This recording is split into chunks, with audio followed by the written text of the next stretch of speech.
Hello friends, welcome back to my channel. कैसे हैं आप सब? तो ये बताने के लिए कमेंट में जय माता दी ज़रूर लिखना।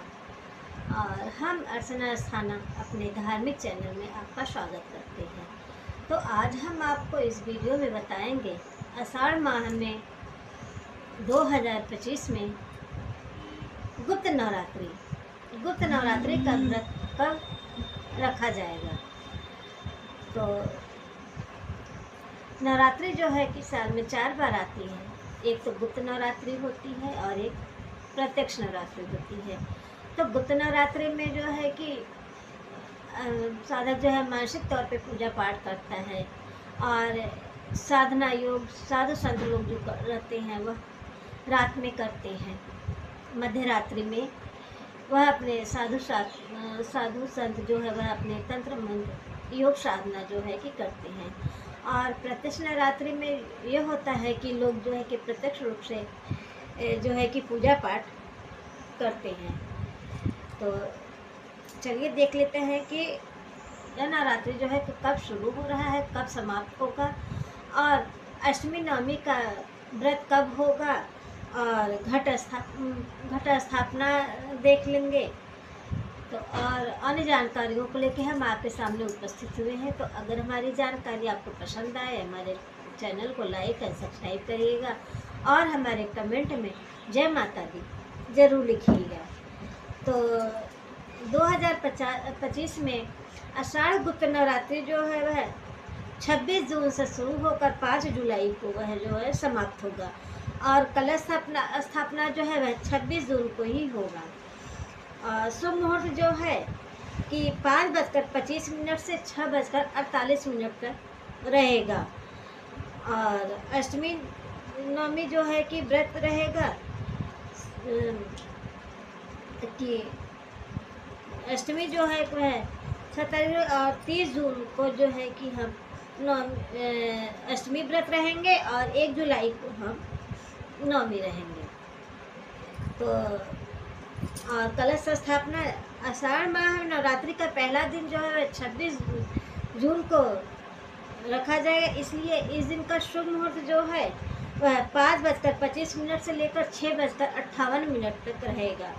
और वही अभिजीत मुहूर्त रहेगी। अभिजीत मुहूर्त जो रहेगा 11:56 से लेकर दोपहर 12:52 तक रहेगा। इसी शुभ मुहूर्त के अनुसार जो है हमें घट स्थापना जो है वह कर लेनी चाहिए। और हम अष्टमी तिथि जो है वह 30 जून को रखा जाएगा, जो कि गुप्त नवरात्रि के दौरान जो है कि एक महत्वपूर्ण तिथि माना जाता है। और नवमी जो है कि तिथि है 1 जुलाई को। 1 जुलाई को जो है कि हम नवमी का व्रत रखेंगे, जो कि गुप्त नवरात्रि का जो है वह अंतिम तिथि माना जाता है। और उपवास जो है वह गुप्त नवरात्रि में जो है कि आदमी 9 दिन व्रत रहकर देवी के 9 स्वरूपों की जो है पूजा और आराधना करता है, साधक करता है। और यह जो है कि 9 दिन जो है कि है देवी का जो है कि अनुष्ठान स्वरूप जो है वह महत्वपूर्ण माना जाता है। उपवास रखकर एक महत्वपूर्ण अनुष्ठान है, जो कि साधक जो है किसी 9 दिनों में पूरी भक्ति आराधना तन मन से जो है कि यह अनुष्ठान करता है। और पूजा जो है कि गुप्त नवरात्रि में जो है कि 9 दिन देवी के 10 महाविद्याओं की जो है पूजा की जाती है। और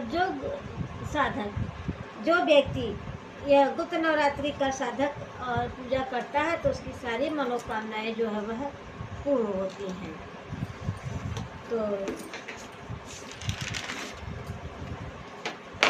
चलिए महत्व देख लेते हैं हम। जो माँ दुर्गा की पूजा जो है कि 9 दिन में करता है, 10 महाविद्याओं की जो है वह पूजा आराधना को समर्पित होता है। और इस दिन 9 दिन जो है कि माता रानी के 9 स्वरूपों का दिन माना जाता है। इस दिन जो है कि भक्त 9 दिन जो व्रत रखता है। और बहुत लोग जो है कि पहल स्थापना और लास्ट दिन का लोग व्रत रहते हैं, अष्टमी और नवमी व्रत करते हैं। और कहीं कुछ लोग जो है वह 9 दिन का व्रत जो है फलहारी के अनुसार जो है वह करते हैं, जिससे कि साधक की सभी इच्छाओं की जो है पूर्ति होती है और माता रानी उनमें प्रसन्न होती हैं, उनके सारी मनोकामनाएं जो है वह पूर्ण करती हैं। यह 9 दिन जो है वह माता का जो है कि माना जाता है। और सनातन धर्म में हर साल जो है कि नवरात्रि जो है कि आदमी 9 दिन का पर्व जो है बहुत खुशहाली और धूमधाम से मनाता है। नवरात्र जो है कि साल में जो है वह 4 बार आती है। एक जो है 4 बार आती है, एक चैत्र नवरात्रि माघ और आषाढ़ माघ में आती है। आषाढ़ गुप्त नवरात्रि जो है वह माना जाता है। यह माँ दुर्गा के जननी स्वरूप उनके सभी रूपों का जो है कि पूजा और अर्चन किया जाता है और उनके 10 महाविद्याओं की जो है कि पूजा आराधना की जाती है। जो है कि इसमें साधु महात्मा जी लोग जो है वह अपने तंत्र मंत्र, अपने विद्या का जो है कि वह जो है कि साधना करते हैं, उपवास करते हैं। और तो चलिए अब जो है कि हम घट विधि देख लेते हैं। घट विधि में हमें सबसे पहले जो है कि एक मिट्टी का पात्र लेना होता है, इसे घड़ा हम बोलते हैं, और एक जो है कि फैला हुआ पात्र रहता है जिसमें हम कलश को उसके ऊपर रखेंगे। तो 2 ये हो गया। एक आम का पत्ता आप ले लीजिए, आम का पत्ता लीजिए, चाहे आप अशोक का पत्ता लीजिए, नारियल लीजिए, मौली रौली, अच्छा चंदन, हल्दी, सुपारी, लौंग, जौ और जो है कि यही सब लिया जाता है।